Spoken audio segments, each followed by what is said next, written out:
Iran పై America Israel సంయుక్త దాడులు Khamenei మృతి పాకిస్తాన్లో తీవ్ర ఉద్రిక్తతలకు దారితీసింది. కరాచీలో హింసాత్మక పరిస్థితులు నెలకొన్నాయి.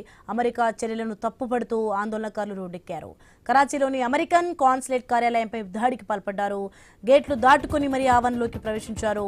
కర్రలతో విరుచుకుపడ్డారు, రాళ్లు రూపారు. చేతికి అందిన వస్తువులను కాన్సులేట్ కార్యాలయంపైకి విసిరేశారు. నిప్పు పెట్టారు, విధ్వంసం సృష్టించారు. ఈ క్రమంలో పరిస్థితులను అదుపులోకి తెచ్చేందుకు అక్కడ భద్రతగా ఉన్న అమెరికా దళాలు కాల్పులు జరిపాయి. ఈ కాల్పుల్లో 12 మంది మృతి చెందగా 30 మందికి గాయాలయ్యాయి.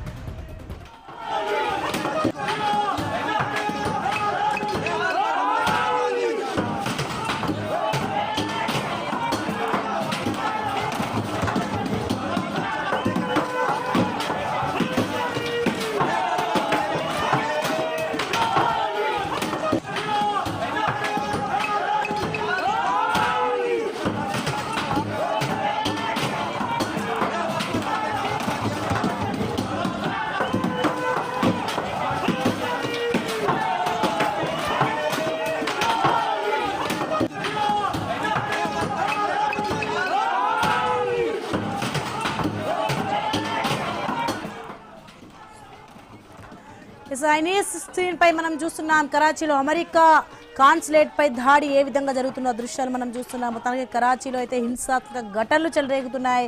అమెరికా కాన్సులేట్ కు ఆందోళనకారులు నిప్పు పెట్టిన దృశ్యాలు మనం చూస్తున్నాం. కాన్సులేట్ లోపలైతే విధ్వంసం సృష్టించారు ఆందోళనకారులు. కర్రలు రాళ్లతో విరుచుకుపడుతున్నారు ఆందోళనకారులు. ఆ దృశ్యాలు మనం ఎన్ఎస్ఎస్ న్యూస్ లో మనం చూస్తున్నాం. ఇక నిరసనకారులపై అయితే అమెరికా భద్రతా దళాలు కాల్పులు జరిపారు. ఇక 12 మంది పాక్ పౌరులు అయితే మృతి చెందారు, 30 మందికి అయితే గాయాలయ్యాయి.